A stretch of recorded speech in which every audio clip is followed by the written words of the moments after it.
Dios les bendiga ante todas las cosas. Bienvenidos a este nuevo video tutorial donde les voy a explicar mínimo común múltiplo y máximo común divisor. Bien, comenzamos entonces con el mínimo común múltiplo. ¿Qué es el mínimo común múltiplo? Pues el mínimo común múltiplo de dos o más números es el menor de los múltiplos comunes diferentes de cero. Ahora, ¿qué quiere decir esto? Hombre, el número que vamos a encontrar es un número que es divisible por cada, por ejemplo, en este caso tenemos aquí 9, 14 y 21. Ese número que vamos a encontrar como mínimo común múltiplo de esos tres números es el menor de esos múltiplos comunes. Por eso se llama mínimo común múltiplo, porque es el menor. ¿Ok? Es el más pequeño de los infinitos múltiplos comunes que tendrán esos tres números. Veamos el ejemplo. Entonces tenemos aquí, vamos a trabajar en este caso un método que se llama comúnmente como método abreviado. Hay otros métodos más, pero en este caso vamos a apoyarnos en este método. Entonces tengo a 9, 14 y 21. Vamos a realizar la descomposición en sus factores primos de esos números, pero lo vamos a hacer de manera simultánea, al mismo tiempo. Entonces comenzamos. Nos damos cuenta de que de los tres números, el 14 tiene mitad, el 9 y el 21 tienen tercera parte o son divisibles por 3, y también nos damos cuenta de que el 14 y el 21 son divisibles por 7. Pero vamos a hacer las cosas en orden, entonces vamos a comenzar a sacar desde lo más pequeño, ¿verdad? O desde los menores de los factores, vamos a comenzar a ir sacando mitad. Entonces nos damos cuenta de que el 14 tiene mitad, mitad de 14, 7. El 21 y el 9 no tienen mitad. ¿Qué hago con ellos? Los bajo automáticamente a la siguiente línea. Luego ya terminé con la mitad de 14, que es 7, pero me doy cuenta que ninguno de los tres números, como ya dijimos, tiene mitad ahora. Pero sí, nos damos cuenta de que 9 y 21 tienen tercera parte. Entonces vamos a sacar la tercera parte de cada uno de ellos. Entonces decimos tercera de 9, o 9 entre 3 me da 3, porque 3 por 3 me da 9. Y la tercera de 21 es 7, porque 7 por 3 es 21. El 7 no tiene tercera parte, así que como no tiene factor primo a 3, entonces se baja el 7 a la siguiente línea. Todavía, de los tres números que nos quedan, observamos que hay un número que tiene tercera parte, es decir, el 3 tiene tercera parte, que es el mismo, ¿verdad? Es la unidad, ¿verdad? El 7 no tiene tercera parte, lo bajamos. Y finalmente, entonces como el 7 es un número primo, sabemos que al igual que el 3, ¿verdad? Entonces no tiene mitad, no tiene tercera, ni cuarta, ni quinta, ni sexta parte, sino que tiene séptima parte. Séptima de 7 es 1. De esta manera nosotros realizamos la descomposición simultánea de los tres números, 9, 14 y 21. ¿Cómo sacamos el mínimo común múltiplo? Pues vamos a multiplicar a estos valores que nos quedaron acá en la descomposición. 7 por 3 tenemos 21. 21 por 3 nos daría 63. Y 63 por 2, que nos da 126. Esa entonces es nuestra respuesta a la pregunta del mínimo común múltiplo entre 9, 14 y 21. Observe que el 126 es el menor de esos múltiplos comunes. Quiere decir que aparte de 126, vamos a encontrar otros múltiplos comunes de estos tres números. Pero el 126 es el menor. Por eso entonces se llama mínimo común múltiplo. Seguimos al ejemplo número 2. Tenemos que tres vendedores se turnan para vender su mercancía en un centro comercial. El primero lo hace cada 6 meses, el segundo cada 7 meses y el tercero cada 4 meses. Si hoy se encuentran los tres vendedores, ¿en cuántos meses se volverán a encontrar? Dice la pregunta, ¿verdad? Entonces tenemos aquí unas cantidades, que en este caso serían los meses en los cuales ellos se encuentran. Aquí dice 6 meses, 7 meses y 4 meses.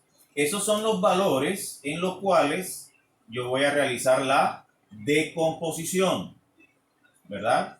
Tenemos 7 meses, por acá tenemos 6 meses y del otro lado tenemos 4 meses. Vamos a hacer nuestra decomposición en simultáneo para mirar en cuánto tiempo se volverían ellos a encontrar. Entonces, tenemos aquí 7, 6 y 4. Comenzamos sacando mitades. Vemos que 4 y 6 tienen mitad. Entonces digo, mitad de 4, 2. Mitad de 6, séptima. 7 no tiene mitad, entonces lo bajamos inmediatamente de manera directa. Todavía me doy cuenta de que hay uno de los números que tiene mitad, que es el 2. Entonces digo, mitad de 2.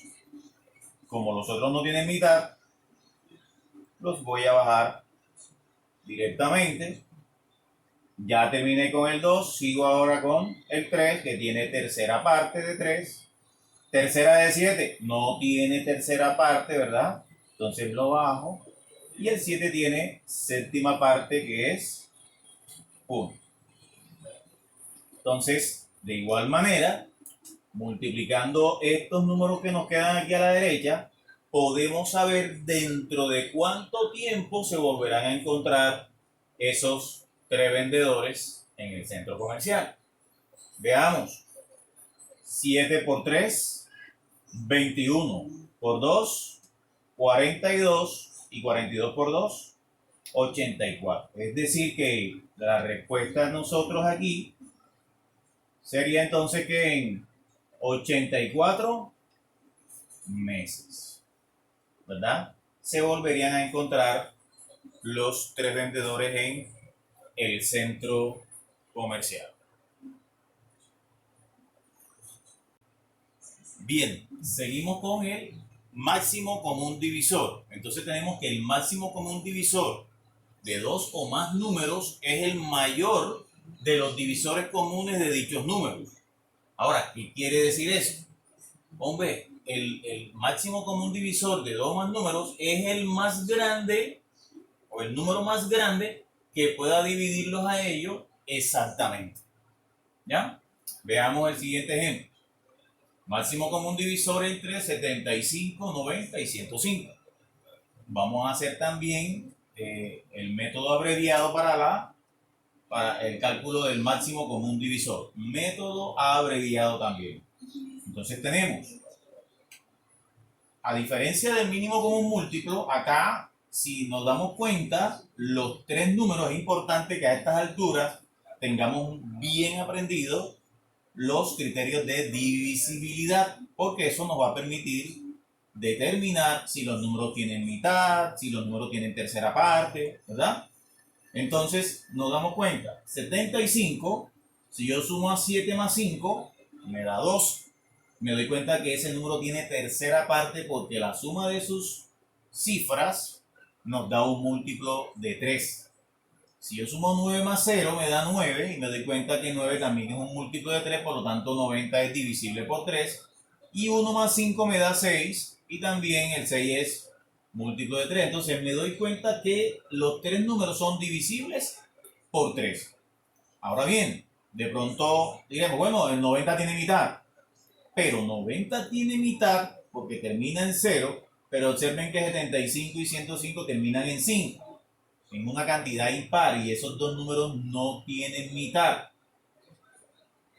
En el máximo común divisor es importante que al hacer la decomposición el factor común debe ser de los tres números, a diferencia que el mínimo común múltiplo.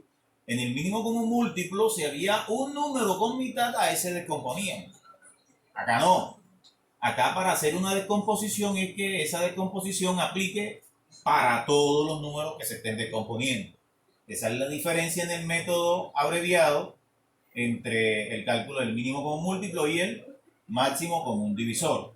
Entonces, este tiene mitad, los otros dos no tienen, no puedo sacar mitad. Los tres tienen tercera parte, entonces sacamos tercera parte de los tres. Entonces decimos aquí, la tercera parte de 75, es decir, de 75 entre 3, eso nos da 25. La tercera parte de 90 es 30, porque 30 por 3 da 90. Y la tercera parte de 105 es 35, o 105 entre 3 nos da 35. También nos damos cuenta, ¿verdad? Que aquí, por ejemplo, el 30 tiene mitad, pero ahora 25, bueno, no tiene mitad, 35 tampoco. Tampoco tienen tercera parte esos dos números, solamente el 30. Lo que sí nos damos cuenta es de que 25 termina en 5, el 30 termina en 0 y el 35 en 5. Lo cual nos quiere decir de que los tres números tienen quinta parte. Entonces, recuerden lo que dijimos anteriormente. Este tiene mitad, pero en este sistema o este método abreviado, si hay uno que tiene mitad, no le puedo sacar mitad a ese solo. Diferente si estoy trabajando en el mínimo común múltiplo. En el mínimo común múltiplo, con uno que tenga mitad, a ese solo le saco la mitad. Entonces, no vayan a confundir el método abreviado para el máximo común divisor y el método abreviado para el mínimo común múltiplo. Son procesos diferentes. Entonces, los tres números tienen quinta parte, entonces sacamos quinta. Quinta de 25, 5, ya que 5 por 5, 25. Quinta de 30 es 6, porque 6 por 5, 30. Y quinta de 35 es 7, porque 7 por 5 es 35. Observen que aquí ahora nos quedan 5, que es un número primo, quinta de 5, ¿verdad? Tenemos otro número primo acá que es 7, y tenemos este número que es compuesto, 6. Entonces, si nos damos cuenta, no hay un factor común que aplique para los tres números. Es decir, 5 tiene quinta parte, 7 tiene séptima parte, el 6 tiene mitad y tiene tercera y tiene sexta parte. Es decir, no coinciden los factores primos de los tres, así que mi descomposición queda hasta allí. Por lo tanto, el máximo común divisor entre los tres números será el producto que me den los valores comunes que tienen sus descomposiciones. Entonces aquí tengo una multiplicación de 5 por 3 y eso nos da 15. Qué sencillo, ¿verdad? Vamos al problema. Entonces tenemos, en una actividad de integración participan 96 niñas y 112 niños. Hay que formar grupos con igual cantidad de integrantes, de tal forma que cada grupo tenga la misma cantidad de niños y la misma cantidad de niñas. ¿Cuál es la mayor cantidad de grupos que se pueden formar y cómo estarán conformados? Entonces, como me están pidiendo cuál es la mayor, ¿verdad?, cantidad de grupos, observen que máximo, el mayor, o sea, es un problema que está relacionado lógicamente con el tema. Entonces me corresponde hallar el máximo común divisor entre 96 y 102. Veamos entonces qué ocurre allí. 96, 112. Entonces tenemos mitades. Ambos números tienen mitad. Mire que son pares. Mitad de 96. ¿Cuál sería la mitad de 96? 48. Mitad de 112. Mitad. 56. ¿Verdad? ¿Qué más tenemos? Todavía hay mitades. Mitad de 48. 24. Mitad de 56. 28. Todavía hay mitades. Para ambos, mitad de 24. Mitad de 28. Y todavía ambos tienen mitades. Sigo sacando mitad. Mitad de 12. Mitad de 14. Y observen que aquí otra vez llegamos a los números 6 y 7. 7 tiene séptima parte, el 6 tiene sexta, pero bueno, no es un factor primo, el 6, pero tiene mitad y tiene tercera. Ya no hay factores primos comunes o que apliquen para los dos números, así, es decir, que nuestra descomposición termina allí. ¿Cuál entonces es la mayor cantidad de grupos que se pueden formar? Pues será el máximo común divisor entre 96 y 112, que nos dará el producto este que tenemos aquí, ¿verdad? Máximo común divisor entre 96 y 112 será que 2 elevado a la 4, ¿verdad? Es decir, 2 por 2 por 2 por 2. ¿Cuánto me da eso? 2 por 2, 4 por 2, 8, y 8 por 2, 16. Muy bien. Quiere decir que podemos formar, ¿verdad? La mayor cantidad de grupos que se pueden formar serían que grupos de ¿cuánto? De 16. La mayor cantidad de grupos que se pueden formar serían 16, perdón. Mayor cantidad de grupos que se pueden formar serían 16 grupos. ¿Ya? Ahora la pregunta sigue, ¿y cómo estarán conformados esos grupos? Como me dio 16 grupos, ahora yo debo tener en cuenta que tengo 96 niñas, 112 niños. ¿Qué voy a hacer? Voy a dividir a 96 entre 16 para ver cómo quedan los grupos de las niñas. 96 entre 16, eso le cabe a 6. 6 por 6, 36, hasta el 36 queda 0. Llevamos 3, 6 por 1, 6 y 3, 9, de 9, 0. Y también divido 112, que es la cantidad de niños, entre 16. ¿Qué nos quedaría aquí? Acá cabe entonces a 7 por 6, 42, hasta 42, 0. Y 7 por 1, 7 y 4 lleva 11, de hasta 11, 0. O sea, quiere decir que aquí tenemos que esos 16 grupos van a estar conformados con 6 niñas y 7 niños, ¿verdad? 6 niñas y 7 niños. Usted dirá, bueno, ¿cómo así? Los grupos, si los grupos van a tener 6 niñas y 7 niños, quiere decir que los grupos van a tener en total ¿cuántos estudiantes? 6 más 7, 13. Los grupos van a tener 13 estudiantes en total. Eso no lo están preguntando, pero dice, ¿cómo estarán conformados? Van a estar conformados 6 niñas, 7 niños. ¿Cuántos grupos van a ser? ¿Cuántos grupos? ¿Cantidad de grupos? 16. Ahora, 6 más 7 nos da 13. ¿Y será que 16 por 13 nos debe dar lo que me da la suma de 96 más 112? ¿Verdad? Que eso nos da un total de ¿cuánto? 208 estudiantes que tenemos en total, ¿verdad? 208 estudiantes en 16 grupos de 13 estudiantes, 6 niñas y 7 niños.